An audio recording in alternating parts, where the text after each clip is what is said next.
I had intended for these reflections to be recorded out on our back porch, but it is so windy today it's really not possible to be heard if we do it out there. So I'm at my dining room table. One of my favorite movies of all times is Places in the Heart. It's a film set in a small city in Texas in the 1930s. It's the story of Edna Spaulding, a wife and mother whose husband, the sheriff, is killed in the early minutes of the movie as he tries to arrest a drunken young black man who is shooting up the town. The shooting is accidental, but even so, the men of the town execute the black young man in retaliation. And the core of the movie is about Edna Spaulding and her attempts to keep her family, her children intact, and to keep the family farm from being foreclosed on, even though she herself does not have much knowledge about farming. She's helped in this endeavor by Mose, a black hobo who stops by and has some experience farming.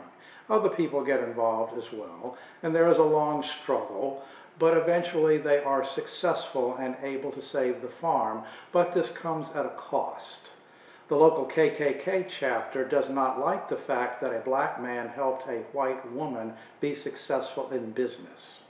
One Saturday night, they attack Mose and savagely beat him, and he knows he is not safe in that town and has to leave. So he says his farewells to Edna Spaulding and the family and departs. The final scene of the movie takes place the next morning in a church worship service.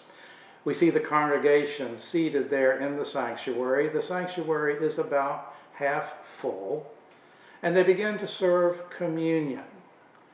And as they do so, the camera comes in tight on the communion tray as it's being passed. And the framing is such that the only thing you can see is the tray and the person being served. And as the tray is passed from one person to another, we notice one thing, that there are no gaps between people anymore. What had been a partially filled sanctuary is now apparently completely full. And we notice one other thing as we go to the second row and as the tray continues down. Here is a woman being served, a woman who was killed in a tornado earlier in the film. But she is here. And this is not a flashback scene. And the tray moves on. And it goes to the next row. The usher hands it to the first person in the next row, and that person is Mose, who the previous night had been savagely beaten and left town, but here he is now in a white service with his face fully healed. And the tray moves on to the Spaulding children and to Edna Spaulding herself, and then she passes the tray to her husband, who had been killed at the beginning of the film. And he passes it on to the young man who had killed him and who had himself been killed. And the scene ends as they say the peace of Christ to each other and stare straight ahead. And the scene fades to black. I know you can't appreciate it from that very sketchy description, but that scene in the church is a very powerful moment. It is a powerful telling of communion and how communion brings together all people. In this case, in this mystical scene, it even brings together those who have left and those who have died. It is a powerful scene of reconciliation and forgiveness and grace and community. I tell you about that scene today because this is Maundy Thursday, the day when Christians recall Jesus' final Passover meal with his disciples there in that upper room. He has gathered together with them one last time. And normally, in most years, we as Christians would probably be preparing to go to church tonight to celebrate a Maundy Thursday service with communion being the central element of that experience together. And we would share the elements together. But this is not a normal year due to the restrictions placed on us by the coronavirus pandemic. We have to isolate at home or in smaller groups. We cannot gather in a church service.